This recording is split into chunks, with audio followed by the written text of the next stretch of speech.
Hallmark Hotels is about QFD analysis, but the good news is actually the QFD analysis has already been finished. The only thing that we have to do is interpret it. Now first, let's get oriented. Let me pick a highlighter pen color I like to underscore important features. What's going on here? Hallmark Hotels must renovate several hotel properties. Okay. In preparation, Hallmark Hotels has hired your consulting firm to conduct a QFD analysis, that's the subject of all of this, to determine what changes, if any, Hallmark should make to the lobby area and check-in reception area of each hotel under renovation. Okay, that's interesting. This QFD analysis was motivated by recent feedback from Hallmark customers indicating that some of its hotels are, quote, better than others upon arrival and check-in. This was most puzzling to Hallmark as most of its existing hotel properties have very similar layouts and check-in areas, so Hallmark expects the same customer experience in each. Your firm gathered data from several customer focus groups on what they liked and valued in hotel lobbies and arrival areas and how a group of existing hotels compared to one another concerning those features. Your firm also interviewed the Hallmark architect and engineering firm supervising the renovations to determine what features actually do vary among the similar hotels and by how much. Now I know I'm only here in the paragraph, right? But let's just pause for a second. Customer focus groups also interviewed the architect. Right, just this quick review. Remember, in QFD analysis, which has actually apparently already been done because they've been describing what the activities were, in QFD analysis in general, we gather data from two different sources. We gather data from customers concerning what they like about a product. Notice the product here is the hotel lobby. And we gather data from those who have technical knowledge of the product, right? Not necessarily the customer of the product, although one would hope that they might be a customer of the product, but the people who would have good technical knowledge of the product. In this case, so then the architect and the renovation supervisory firm. Okay, so we're still in the middle of the story. All right, that brings us down to here. Oh, wait, this second round of information gathering revealed that while all of Hallmark's hotels are similar in overall layout, that is what Hallmark said, they do vary somewhat in size of lobby, distance to checkout desk from front doors, also measured as distance to front. Other differences included the fact that some properties featured large glass windows with views of the outside world while others did not, and the interior design of some lobbies relied on low lighting level while others were lit quite brightly. And some of Hallmark's hotels are equipped with one or more self-service kiosks, while others relied solely on the traditional check-in process conducted by a hotel employee at the check-in desk. Oh, now wait, why? So why was I bothering to underscore those?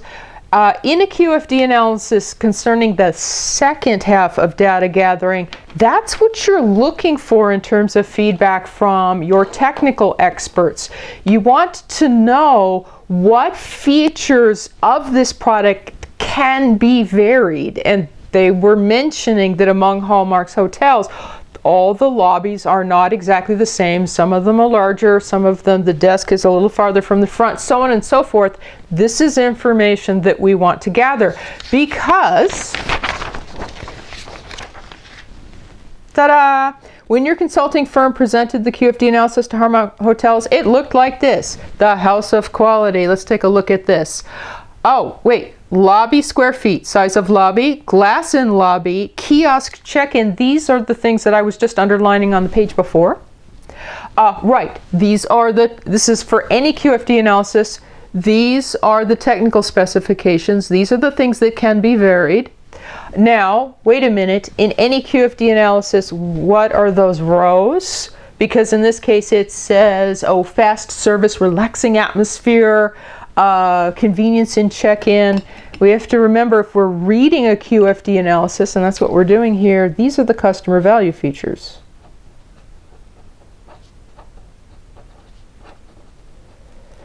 So it didn't describe it verbally in the story, but apparently when they were asking people what they valued in a hotel lobby, this is what emerged from that discussion. Oh, and then there are all these symbols, and these symbols are indicating where there are strong correlations between what people value and what we can actually manipulate about the product. Oh, that's the whole purpose of a QFD analysis. It's the whole purpose of the finished diagram. How can we manipulate the product to please the customer more, right? Where are their links? And this is all, actually, it's finished. It's been done. Because the questions in this scenario all concern simply interpreting the QFD analysis. Let's take a look.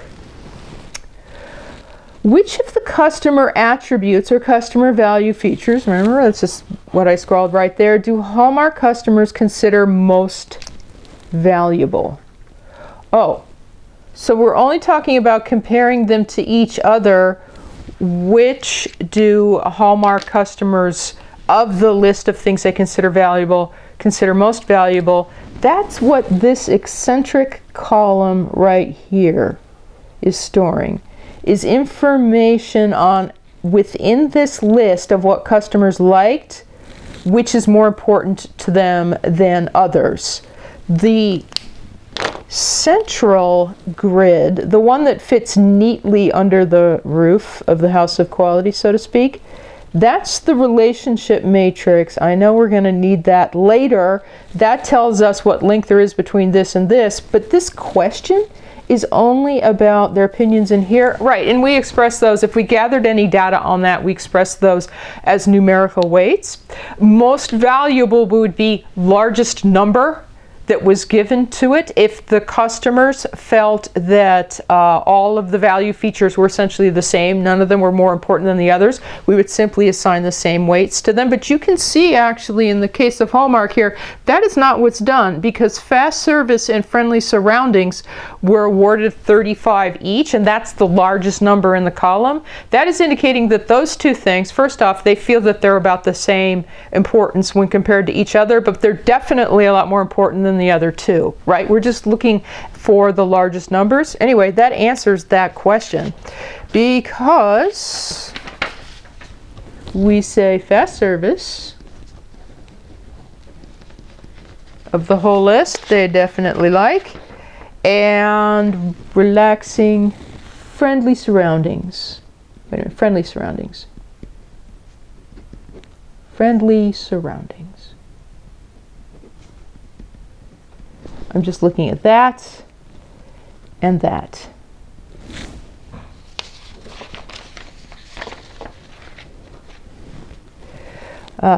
Now, the other features, they do consider valuable because they bothered to include them in the list. But these two are definitely, they consider the most valuable. Now, consider the following 5 values. Okay, and then there's these numbers, negative 3.21, negative 0.85. Okay, but yeah, all right. So I have 5 numbers. Which of these 5 values is most likely to have been the value of, okay, let's start paying attention, the original correlation coefficient calculated between friendly surroundings and kiosk check-in within the QFD matrix? Oh, all right, right, because in a finished QFD analysis, and that's what we're given, there's all these symbols that are indicating strong correlations. There was originally correlation coefficients because data was gathered on these 2 different aspects, customer value features and technical specifications. Correlation coefficients were calculated, and then it was simplified for ease of use.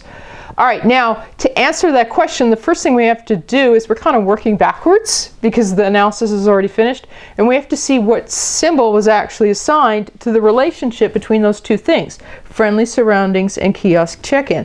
So friendly surroundings is a customer value feature. It's right here, so it's this row, and then kiosk check-in, it's this column, which means they're talking about that particular symbol right there. That, when we look up here, is a strong negative correlation. They are volunteering 5 numbers. right away we know it'll have to be a negative number because it was a strong negative correlation. Okay, there's a list of 5, but only 2 of them are negative numbers. Well, you say, okay, fine, then it has to be one of those 2, but other than that, how am I supposed to know? Oh, and then we remember one other thing about correlation coefficients. Correlation coefficients vary between 1 and -1. It doesn't matter what your original data looked like. If you did the computations correctly, the answer you get for a correlation coefficient will be between 1 and -1. I'm looking back here, and of the 2 that are negative, one of them is -3.21. There isn't any way that that could be a correlation coefficient. That's nonsense. So that's how you answer the question. There's only one thing that survives, and it would indicate a strong negative correlation, right? Because it's getting close to -1, is a -0.85. That'd have to be the answer. All right, now continuing on. What else are we asked about this diagram? It's repeated here on this page, so I don't have to keep switching pages. This is the same diagram that we're working with. Okay, this QFD analysis, which of the following recommendations should be made to Hallmark Hotel? And then there's these increased, oh, these are recommendations. So based on that, which of these recommendations should actually be made to Hallmark Hotels? Well, to answer this question, we're basically just going to look at each of the recommendations and check that it's consistent with what the diagram was indicating. Now, for instance, it says increase light level in the lobby because arriving customers will perceive the hotel surroundings as friendlier. Oh, okay, so this recommendation is indicating that if you increase the light level, it will increase the friendliness. That is a positive correlation, right? One increases, the other increases. Is that consistent with what's actually indicated here? Okay, here is friendly surroundings, right? Here is light level, and there is a symbol here, and I look it up, and it says strong positive correlation. Oh, yes, we have a winner. We have a winner. That would be true. Apparently, the brighter the hotel surroundings are, the friendlier people feel the lobby is. How about the second one? Install more self-service, so increase self-service kiosks in the lobby because this will increase arriving customers' sense of convenience. Okay, just to read that sentence, I guess that sounds rational. Increase the self-service kiosks, it will increase their sense of convenience, which means that if the study actually upholds that recommendation, there should be a positive correlation, one increases, the other increases, between those two things on the diagram. So let's see, the issue is convenience, right? Convenience of check-in. And I look here for, right, kiosk check-in. And I go, oh, wait a minute. Kiosk check-in, right here, where it intersects with convenience, right there. I'm highlighting the box, but there's nothing in the box. Oh, so that recommendation's not supported. They didn't actually apparently note any correlation, let alone a positive correlation, between the number of self-service kiosks there were and the customer's impression of convenience.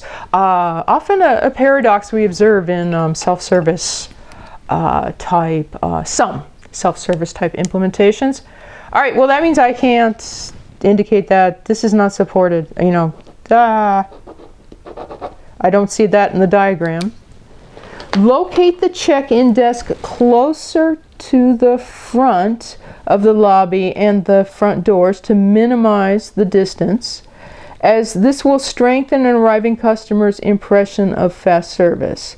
All right, now I have to be a little careful about this. Fast service, I know where to look here, right? But let's see, what is it actually here in the roof, the technical specification, right? Distance to front, right here, I do see a correlation. Distance to front, fast service.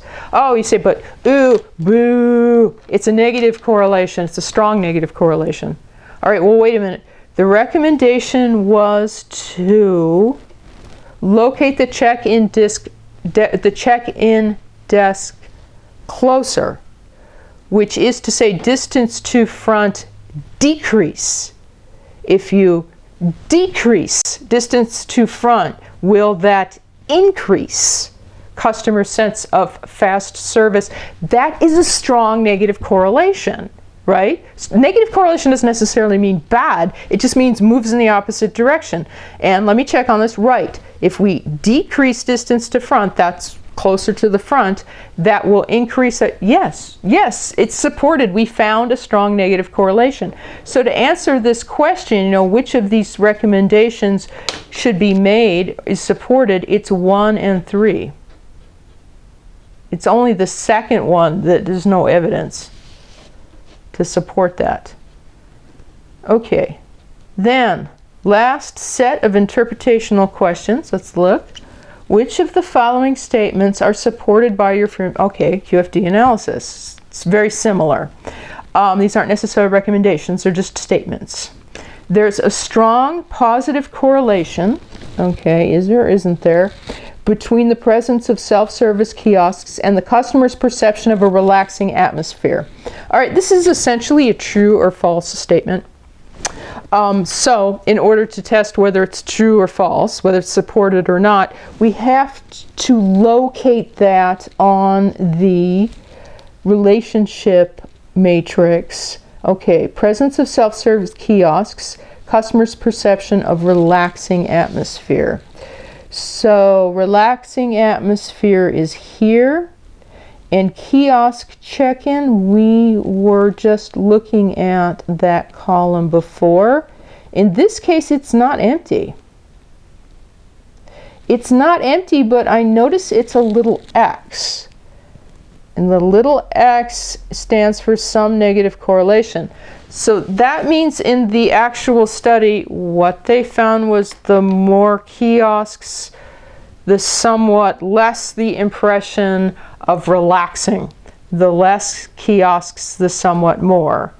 But the statement that we're testing says strong positive. No, some negative. No, that's definitely false. Not supported. Matter of fact, found exactly the opposite. The amount of glass in the lobby doesn't appear to influence the arriving customer's perception of those attributes he or she considers value. Let's see. Let's find glass in the lobby. You say, yeah, but we don't know. They didn't say a certain value feature. True, they didn't. But that's a funny thing about glass in the lobby. Apparently from this study that it didn't seem to matter to customers whether there was a lot of glass in the lobby or not. There aren't any correlations. So this statement, the amount of glass doesn't appear to influence, that is true. Oddly. Doesn't seem to matter. Okay, well then what about this one? If the size of the lobby square feet, is increased, some increase in the distance between the check-in desk and the front doors, distance to front, is probably unavoidable. That one, you're tempted to test just with logic, actually. Yeah, okay, if you increase the overall size of the lobby, it's likely there's no way to avoid. What's naturally going to happen is that the distance to front is also going to increase because the whole space did. Nonetheless, we should check the data from this actual study and see that, what is it that we would be looking at? Increase, that would be positive correlation we're looking for, right? Because the two match. Now wait a minute, lobby square feet and distance between check-in desk and front doors, those are two technical specifications. So as we go see what the actual correlation was, we're not actually going to be looking downstairs in the relationship matrix. We're going to be looking upstairs here in the attic. That's where you store any observed correlations between the technical specifications. All right, now let's locate them. Lobby square feet, right? And let's see, and then distance to front. And they say, oh yeah, all right, well, how do I read whether they had found a correlation or not between these two things? Here's how you read this diamond-shaped table here. Is okay. Look at the two diagonal columns that are pointing towards each other between this pair. You are interested in the symbol that's being stored where they cross. Because if there is any correlation, then that would be the place to store the symbol. That's how you indicate that, of which I just circled it, right? There is a symbol there. The symbol is what? Some positive correlation, yeah? If the size of the lobby increased, then it's likely that that will also probably unavoidable. Yeah, that's true. We found that they were at least somewhat positively correlated, meaning that if you were to make another lobby bigger, then probably that would happen again, that the other distance would increase a little bit. So, which of the following statements are supported? In this case, it's 2 and 3 are supported by the data, which, notice that about that last section that we did, while we're interpreting the QFD matrix, those were essentially true-false statements.